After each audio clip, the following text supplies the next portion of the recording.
Hey folks, and welcome to the Daily Ratings Weekly Movie News Podcast. This week's news brought to you by just one battle after another. Yes, it looks like there is a battle going on in regards to One Battle After Another, Paul Thomas Anderson's new film. It sounds like PTA and the film bosses at Warner Bros., Mike DeLuca and Pam Abdy, are fighting for final cut of the new film. PTA is very big on getting final cut, and over the years has gained enough respect and standing where he typically is left to whatever he wants. Things are a little bit different for this film, however, as it is by far the most expensive film PTA has ever made, at over $140 million. And it's stated to have to make at least $260 million worldwide to break even. And that has Warner Brothers a little nervous because Anderson's most successful film ever was There Will Be Blood, making only $76 million worldwide. On top of that, Warner has had some serious flops going on. Joker Folie à Deux was a disaster. Bong Joon-ho's Mickey 17 won't be making its money back. And last week's Alto Nights is a dog. So Mike DeLuca and Pam Abdy are getting a little shaky. And based on the test screenings, they now want final cut to make One Battle After Another more appealing to a wider audience. The film has already been cut down from 2 hours and 50 minutes to 2 hours and 30 minutes. The test audiences seem to think it's a pretty wild and different film, and constantly state that there isn't really one character they found to root for, though they did like the performances. Warner Bros. No doubt wants to round out the film, but honestly, when you get Paul Thomas Anderson and you give him a bunch of money to do his thing, you kinda have to let him do his thing. So I hope PTA wins out on that. But now the story doesn't really end there, because there's another reason Mike DeLuca and Pam Abdy might be getting a little nervous and feeling the heat. It's reported now that the CEO of Warner Bros. Discovery, David Zaslav, has been having early and informal discussions with potential successors to the film bosses. Now, it's not certain DeLuca and Abdy will be let go, but the CEO is certainly putting the pressure on, if anything. The pair has signed decent deals on paper during their tenure, with getting Tom Cruise on a multi-picture deal, Margot Robbie on contract, Alejandro Inarritu's next film, but if the money isn't coming in, which it hasn't been, then their time might be up. And I just wanted to highlight this, kind of spend some time on this story, because in reality, I actually kind of like what they're doing over at Warner Brothers and what they're trying to do, in that they are actually trying to do. It looks like they want to be director and story-driven. Look at them getting Paul Thomas Anderson and Bong Joon-ho and Inarritu. I like that Mike and Pam are interested in getting auteurs and letting them cook in the hopes for some great filmmaking and stories, almost kind of like back in the 90s.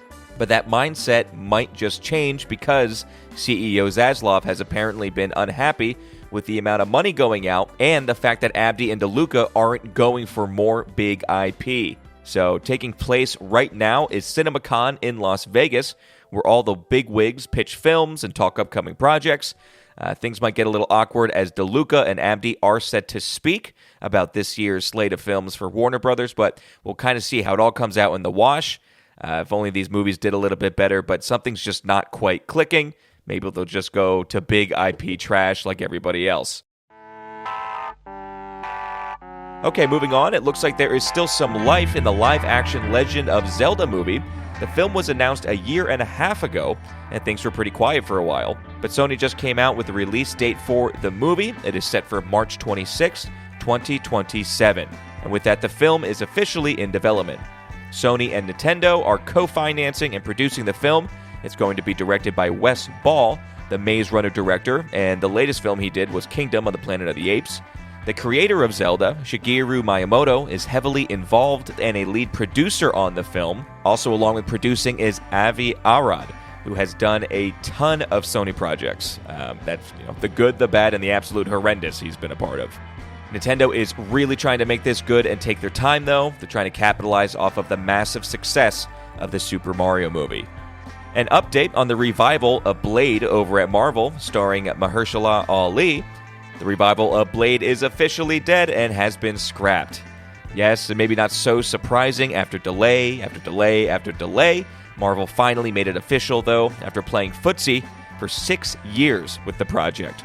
The weird thing is, though, is Marvel is still keeping the character of Blade alive, with Mahershala as Blade, but they're instead just inserting him into other projects, like the next Avengers or something. Seems like a waste, but maybe it'll turn out like the Mark Ruffalo Hulk situation, where he's always just hanging around in other movies, but just never gets his own. Last story I have here is the shakeup with Sundance Film Festival. The festival's picking up and moving out of Utah. Actor Robert Redford created the Sundance Institute back in 1981, naming it after a ski resort he once owned. The Sundance Film Festival has always been held in Park City, Utah, a little ski town 45 minutes outside of Salt Lake, and Salt Lake City itself has been part of the festival in recent years. The Board of Trustees at the Institute had taken a vote, however, and they've decided that 2026 will be the last year in the state. They're moving now to Boulder, Colorado. Cincinnati also put a bid in to be the new home, along with Park City and Salt Lake, but in the end, Boulder's offer was accepted. Robert Redford created Sundance with the specific goal of highlighting and welcoming in small independent films and filmmakers. The festival is always held in the beginning of the year, and all the small studios or completely independent films get a chance on the screen to hopefully get some buzz, and really hope to get picked up by one of the bigger players for a wider release in the year. With the festival moving to Colorado, it has left a bit of a hole in Utah, an economic hole at that, seeing that Sundance added $132 million to the state's GDP and $13.8 million in total tax revenue.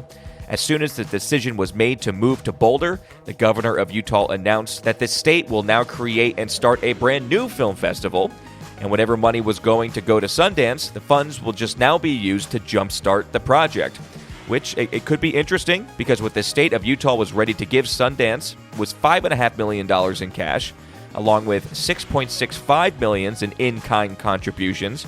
Also part of the Utah bid was $10 million in private contributions, which is actually in addition to an already approved $3.5 million from the legislator.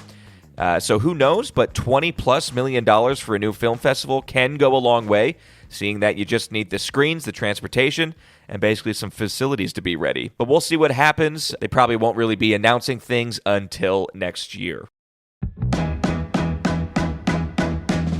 Let's jump into the box office for this past weekend. And fifth for the weekend was brand new film Death of a Unicorn, making $5.8 million. Next was also the newly released The Woman in the Yard with $9.5 million. Third for the weekend was The Chosen, Last Supper Part 1, making $11.5 million. So yeah, The Chosen is the independent kind of crowd-funded TV series about Jesus. They've been releasing some episodes in the past in theaters, and they actually kind of do pretty well. So now apparently The Last Supper is the 5th season of the show, and Part 1 is the first 2 episodes to make it more theatrical length. And then later in the year, you'll get Part 2 and 3 and so on and so on. But very interesting. Over $11 million for the weekend. Second for the weekend, though, was Snow White with a pretty big drop-off at $14.2 million. And the biggest movie at the box office this past weekend was A Working Man with Jason Statham keeping in that whole beekeeper universe, apparently. That film made $15.2 million. And not terrible when you look at that budget. And just some cleanup here, folks, for the box office, since Captain America Brave New World is out of the top 5. Overall, that film is at a worldwide gross of $406 million. You know, it will continue to make a handful of millions in the coming weeks, but it looks like it will just be shy or just reach its break-even point. So no money being made for Marvel on that film. Coming up this Thursday, folks, Vincent Daly will be watching, rating, and reviewing 3 brand new movies, and all previously mentioned. So we will be covering Death of a Unicorn, directed by Alex Sharfman and distributed by A24. Then we have The Woman in the Yard, a new horror film from Blumhouse by Jaume Collet-Serra. And lastly, we're covering Jason Statham in A Working Man, and we'll be seeing what he's up to. That film directed by David Ayer. But that's it for your weekly movie news, folks. We'll leave you today with a quote from a director, Paul Thomas Anderson. Well, I'd really love to work with Robert De Niro because he's still the most talented actor out there. Maybe he makes some bad choices, which can be frustrating. On the one hand, you want to say, what the f***'s going on? But on the other hand, you can't get mad at him for wanting to work because most actors will be murderers if they weren't working. And all right, folks, the Daily Ratings Weekly Movie News Podcast, that was it. See you on Thursday.